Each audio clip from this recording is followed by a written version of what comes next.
Hi guys, आप लोग कैसे हैं। मैं मोहम्मद मिकाइल अंसारी और आप लोगों का मेरे इस यूट्यूब चैनल स्टडी मित्र मिकाइल में वेलकम है।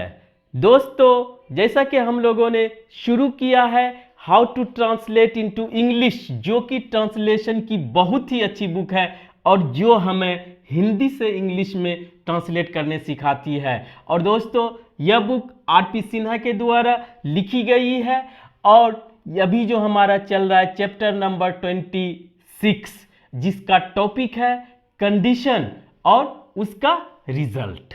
ठीक है दोस्तों, और आज जो है स्ट्रक्चर नंबर 4 है, जिसमें वंस के बारे में हम लोग पढ़ेंगे।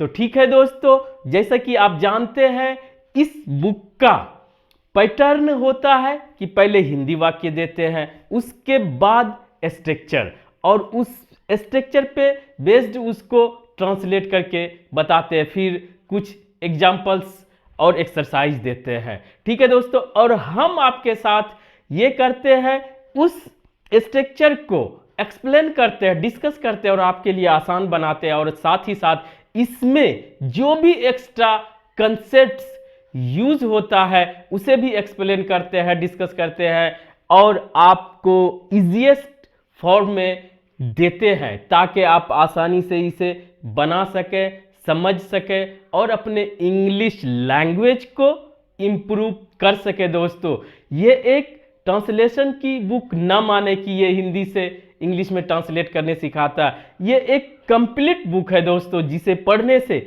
आपका इंग्लिश लैंग्वेज इम्प्रूव करेगा, चाहे वो वोकैबुलरी वर्ड मीनिंग के फॉर्म में हो, चाहे वो ग्रामर का टॉपिक हो, कंसेप्ट हो, चाहे वो ट्रांसलेशन का हो, चाहे आप अपनी बोलचाल में उसे यूज करें। आपके लिए ये बहुत हेल्पफुल होगा अगर आप इसे पूरे तरह से बना लेते हैं।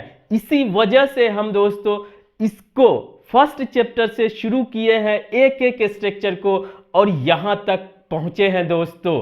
तो ठीक है दोस्तों, अगर इस वीडियो को पहली बार देख रहे हैं तो इस वीडियो को लाइक के साथ साथ इस चैनल को भी सब्सक्राइब करें दोस्तों, और अपने दोस्तों रिलेटिव्स के बीच इसे शेयर जरूर करें। तो आइए दोस्तों शुरू करते हैं।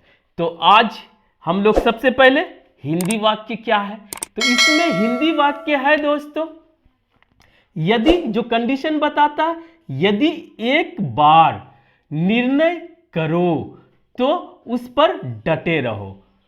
दो पार्ट्स है, ठीक है, ये अभी इसमें करते हुए आ रहे हैं। यदि एक बार प्रतिज्ञा करो तो उसे निभाओ। यदि एक बार इस किताब को पढ़ोगे तो इसे पसंद करोगे। बाकी और इफ, इन केस या अनलेस के तरह जिसके साथ दोस्तों ये यूज होता है उसे हम लोग देखेंगे कंडीशन के रूप में। कि सबसे पहले आप दो तरह से बना सकते हैं, प्रिंसिपल क्लाउज को पहले रख सकते हैं और वंस के साथ सब ऑर्डिनेट क्लाउज।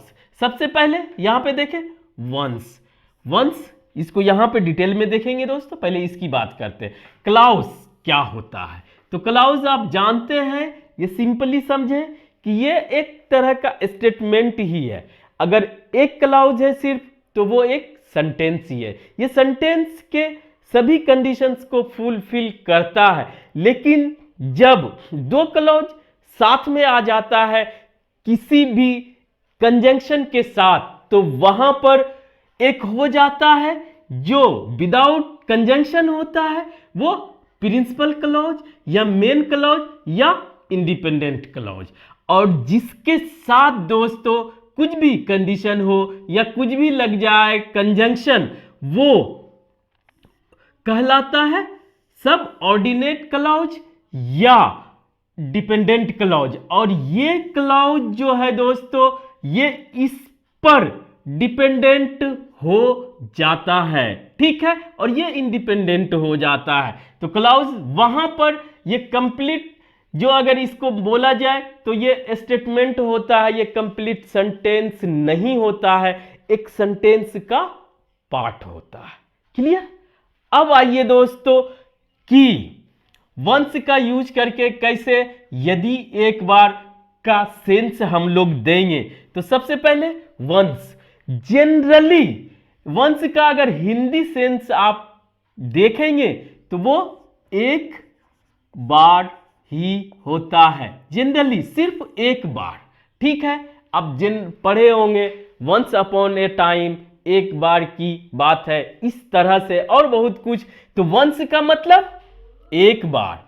लेकिन अगर सिचुएशन ऐसा हो जिसमें कंडीशन हो और उसके साथ साथ उसका परिणाम यानी कि रिजल्ट भी बता रहा हो उसी सेंटेंस में दो क्लाउज के हेल्प से, तो वहां पर यही वंस जो है कि मीनिंग दे देता है यदि एक बार। इसी बुक में लिखा हुआ और यही इसी पे ये बेस्ड है दोस्तों। तो इतना समझ ले, जनरल कंडीशन में एक बार और एक स्पेसिफिक जब कंडीशन हो तो वहां पर यदि एक बार भी मीनिंग देता है। कंडीशन आप बता सकते हैं वंस से। तो अब बना के देखते हैं, ये सेंटेंस ही है दोनों। एक चीज और देख ले दोस्तों, या समझ ले या यहां पर समझेंगे। सबसे पहले ऊपर से देखते हैं। यदि एक बार निर्णय करो, यदि एक बार का हम वंस दे दिए तो निर्णय करो। तो एक चीज देखें दोस्तों कि जब भी इस तरह का कंडीशनल वर्ड कंजंक्शन आए तो उसके बाद आने वाला जो भी स्टेटमेंट है वो प्रेजेंट इंडेफिनिट टेंस में रहेगा और उसके साथ सब्जेक्ट, वर्ब में भी ऑब्जेक्ट सब रहेगा। यहां पे तुम आ सकता था, लेकिन अगर नहीं दिया है तो भी आपको सब्जेक्ट के रूप में जो सेंस देता है उसको रखना होगा। Once you take a decision, जब आप जो निर्णय कर ले तो उसे क्या करें, उस पर डटे रहो।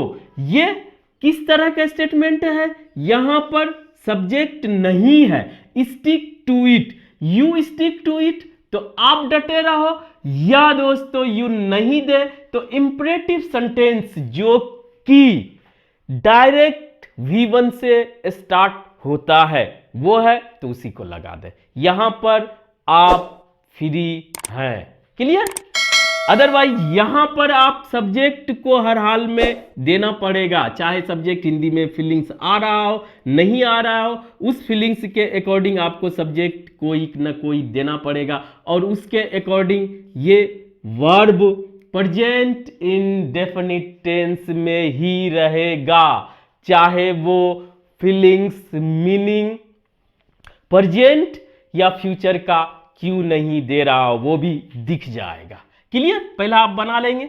दूसरा, यदि एक बार प्रतिज्ञा करो, once you make a promise, make a promise प्रतिज्ञा करना, ये भी वन प्रेजेंट इंडेफिनिट टेंस। तो क्या करना है उसे निभाओ, कीप इट, निभाना कीप इट। ठीक है, तो का कुछ भी नहीं आता है, यहां पे आप चाहे कोमा सब में है नहीं भी रह सकता, या इससे पहले भी लिख सकते हैं stick to it once you take a decision. Clear, ठीक है। अब आइए दोस्तों, इसमें भी कंसेप्ट है, यदि एक बार इस किताब को पढ़ोगे तो इसे पसंद करोगे। ठीक है, अगर आप यहां तक समझ गए, यदि एक बार का आप वंस दे दिए और एक बार वंस इस किताब को पढ़ोगे, you will read this book, तो ये दोस्तों कभी भी कंजंक्शन, कंडीशनल कंजंक्शन के बाद पर प्रेजेंट इंडेफिनिट टेंस ही होगा, फ्यूचर इंडेफिनिट टेंस नहीं होगा। विल और शैल आप नहीं लगाएंगे और इसे मानेंगे इफ का फर्स्ट कंडीशनल सेंटेंस के इक्विवेलेंट। ठीक है, तो क्या होगा, यदि एक बार इस किताब को पढ़ोगे, once you read this book, तो क्या होगा, तो इसे पसंद करोगे। तो यहां पर आप दोस्तों विल लगा सकते हैं, यू विल लाइक इट, तो आप इसे पसंद करोगे। ठीक है, या आप इसे पसंद कर सकते हो, यू कैन लाइक इट।